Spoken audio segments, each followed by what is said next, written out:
ಕನ್ನಡ ನೀತಿಕಥೆಗಳು ಚಾನೆಲ್ಗೆ ನಿಮಗೆ ಸ್ವಾಗತ. ಈ ಕಥೆ ನಿಮಗೆ ಇಷ್ಟವಾದರೆ ದಯವಿಟ್ಟು ನಮ್ಮ ಚಾನಲನ್ನು ಲೈಕ್ ಮಾಡಿ ಮತ್ತು ಸಬ್ಸ್ಕ್ರೈಬ್ ಆಗಿ ಮತ್ತು ಮುಂದಿನ ಅಪ್ಡೇಟ್ಗಾಗಿ ಬೆಲ್ ಬಟನ್ ಒತ್ತಿರಿ. ಅಂದು ಸುಧನ್ವನ 10ನೇ ವರುಷದ ಹುಟ್ಟಿದ ಹಬ್ಬವಾಗಿತ್ತು.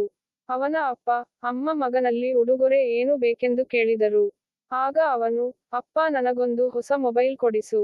ಗೇಮ್ಸ್ ಆಡಲು ಒಳ್ಳೆಯದಾಗುತ್ತದೆ. ನಿಮ್ಮ ಮೊಬೈಲಿನಲ್ಲಿ ಜಾಸ್ತಿ ಆಡಲು ಬಿಡುವುದಿಲ್ಲ ನೀವು. ಎಂದು ಹಠ ಮಾಡತೊಡಗಿದನು. ಅದಕ್ಕೆ ಅವನಮ್ಮ, ಪುಟ್ಟ, ಹೀಗೆಲ್ಲ ಹಠ ಮಾಡ್ಬಾರ್ದು. ಮೊಬೈಲನ್ನು ತುಂಬಾ ಬಳಸಿದರೆ ನಿನ್ನ ಕಣ್ಣಿಗೆ ಒಳ್ಳೆಯದಲ್ಲ. ನೀನು ದೊಡ್ಡವನಾದ ಮೇಲೆ ಬೇಕಿದ್ದರೆ ಕೊಳ್ಳಬಹುದು. ಅವಶ್ಯಕತೆ ಇದ್ದಾಗ ಖರೀದಿಸುವ. ಈ ಸಲ ನಿನಗೆ ಒಳ್ಳೆಯ ಕಥೆಯ ಪುಸ್ತಕವನ್ನೋ, ಆಟಿಕೆಯನ್ನೋ ಕೊಡಿಸುವೆವು. ಎಂದು ಸಮಾಧಾನ ಮಾಡಿದಳು. ಆದರೆ ಪುಟ್ಟ ಸುಧನ್ವನಿಗೆ ಸಮಾಧಾನವಾಗಲಿಲ್ಲ. ಸಿಟ್ಟಿನಿಂದ ಮನೆಯ ಅಂಗಳಕ್ಕೆ ನಡೆದ. ತುಸು ಹೊತ್ತು ಅಂಗಳದಲ್ಲೇ ಅಲೆದಾಡಿದನು ಸುಧನ್ವ. ಅವನಿಗೆ ಮತ್ತೆ ಮತ್ತೆ ಮೊಬೈಲಿನದೇ ನೆನಪಾಗುತ್ತಿತ್ತು. ಅಷ್ಟು ಹೊತ್ತಿಗೆ ಪುಟ್ಟ ಹಕ್ಕಿ ಮರಿಯೊಂದು ಹಾರಿ ಬಂದು ಕುಳಿತಿತು. ಸರಿಯಾಗಿ ಗಮನಿಸಿದಾಗ ಆ ಹಕ್ಕಿ ಗುಬ್ಬಿ ಮರಿಯೆಂದು ಅವನಿಗೆ ತಿಳಿಯಿತು. ಅಮ್ಮ ಅವನಿಗೆ ತಂದು ಕೊಟ್ಟಿದ್ದ ಹಕ್ಕಿಗಳ ಚಾರ್ಟಿನಲ್ಲಿ ಗುಬ್ಬಿ ಮರಿಯ ಚಿತ್ರವೊಂದಿತ್ತು. ಹಾಗಾಗಿ ಆತನಿಗೆ ಆ ಹಕ್ಕಿಯನ್ನು ಬೇಗ ಗುರುತಿಸಲು ಸಾಧ್ಯವಾಯಿತು. ಅತ್ತಿತ್ತ ಕುಣಿಯುತ್ತಾ, ಹಾರುತ್ತಾ ಬಿದ್ದಿದ್ದ ಕಾಳುಗಳನ್ನು ತಿನ್ನುತ್ತಿದ್ದ ಗುಬ್ಬಿ ಮರಿ ಕಂಡು ಖುಷಿಯಾಯಿತು ಪುಟ್ಟನಿಗೆ. ಅವನ ಅಜ್ಜಿ ಅವನಿಗೆ ಬಹಳ ಹಿಂದೆ ಕಾಕಣ್ಣ ಗುಬ್ಬಣ್ಣನ ಕಥೆಯನ್ನು ಹೇಳಿದ್ದಳು. ನರ್ಸರಿಯಲ್ಲಿದ್ದಾಗ ಟೀಚರ್ ಅವನಿಗೆ ಗುಬ್ಬಿಯ ಮೇಲೊಂದು ರೈಮ್ಸ್ ಹೇಳಿಕೊಟ್ಟಿದ್ದರು. ಅದೆಲ್ಲ ಅವನಿಗೆ ಈಗ ನೆನಪಾಯಿತು. ಆ ಹಾಡನ್ನೇ ಹಾಡಿದನು ಸುಧನ್ವ. ತಂದಿರುವೆ ನಾ ಕಡ್ಲೆ ಪುರಿ ಒಟ್ಟಿಗೆ ತಿನ್ನೋಣ ಬಾ ಬಾ ಬಾ. ಹೂಹೂ, ಗುಬ್ಬಿ ಬರಲೇ ಇಲ್ಲ. ಮುಖ ತಿರುಗಿಸಿಕೊಂಡು ಕುಳಿತಿತು. ಅವನಿಗೆ ನಿರಾಸೆಯಾಯಿತು. ಗುಬ್ಬಿ ನನ್ನೊಂದಿಗೆ ಮಾತಾಡುವುದಿಲ್ಲವೇ? ಥೂ ಬಿಟ್ಟಿದ್ದೀಯಾ? ಎಂದು ಕೇಳಿದ ಸುಧನ್ವ. ಏನಾಶ್ಚರ್ಯ!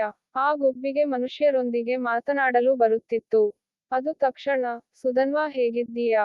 ನಾನು ನಿನ್ನ ಬಳಿಗೆ ಬರುವುದಿಲ್ಲಪ್ಪ. ನನಗೆ ಮನುಷ್ಯರ ಕಂಡರೆ ಬಹಳ ಭಯ. ಅವರಿಂದಾಗಿ ನನ್ನ ಅಪ್ಪ, ಅಮ್ಮ, ಅಕ್ಕ, ತಮ್ಮ, ಪೂರ್ತಿ ಕುಟುಂಬವೇ ನಾಶವಾಗುತ್ತಿದೆ, ಎಂದು ಅಳ್ತೊಡಗಿತು ಗುಬ್ಬಿ. ಇದನ್ನು ಕೇಳಿ ಅವನಿಗೆ ಬಹಳ ದುಃಖ ಮತ್ತು ಅಚ್ಚರಿಯಾಯಿತು. ಅರೆರೆ ಗುಬ್ಬಿ, ನಾವೇನು ಮಾಡಿದ್ದೇವೆ? ಅಮ್ಮ ನಿನ್ನ ಚಿತ್ರ ತಂದು ಕೊಟ್ಟಿದ್ದಾಳೆ ಗೊತ್ತಾ? ಅಜ್ಜಿ ನಿನ್ನ ಬಗ್ಗೆ ಕಥೆಯನ್ನು ಹೇಳಿದ್ದಾಳೆ. ಟೀಚರ್ ನಿನ್ನ ಮೇಲೆ ಹಾಡು ಕಲಿಸಿದ್ದಾರೆ. ನಾವೆಲ್ಲ ನಿನ್ನ ಪ್ರೀತಿಸುತ್ತೇವೆ, ಎಂದು ಸಮಾಧಾನಿಸಿದ. ಆಗ ಗುಬ್ಬಿ ಕಣ್ಣೊರೆಸಿಕೊಂಡು, ಪುಟ್ಟ ನೀವೆಲ್ಲ ಬಳಸುವ ಮೊಬೈಲಿಗೆ ಸಿಗ್ನಲ್ ಬರಬೇಕೆಂದು ದೊಡ್ಡ ದೊಡ್ಡ ಟವರ್ ಹಾಕಿಸುತ್ತೀರಲ್ಲ. ಅದರಿಂದಾಗಿ ನಾವೆಲ್ಲ ಬದುಕುವುದೇ ಕಷ್ಟವಾಗುತ್ತಿದೆ.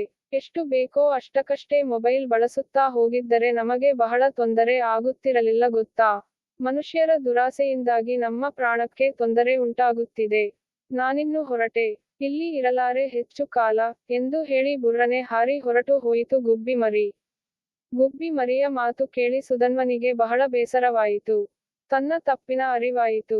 ಮನೆ ಒಳಗೆ ಹೋಗಿ ಆತ ತನ್ನ ಅಮ್ಮ, ಅಪ್ಪನ ಬಳಿಗೆ ಬಂದು ಹೇಳಿದ. ಅಮ್ಮ, ನೀನು ಹೇಳಿದ್ದು ನಿಜ. ನಾನಿನ್ನೂ ಚಿಕ್ಕವನಿದ್ದೇನೆ. ನನಗೆ ಈಗಲೇ ಬೇರೆ ಮೊಬೈಲ್ ಬೇಡ. ಗುಬ್ಬಿ ಮರಿಯ ದೊಡ್ಡ ಚಿತ್ರವಿರುವ ಫೋಟೋವೊಂದನ್ನು ತಂದು ಕೊಡಿ, ನನ್ನ ರೂಮಿನಲ್ಲಿ ಹಾಕಿಟ್ಟುಕೊಳ್ಳುವೆ. ಎಂದು ಹೇಳಿದನು. ಅವನ ಅಪ್ಪ, ಅಮ್ಮ ಖುಷಿಯಿಂದ ಒಪ್ಪಿದರು.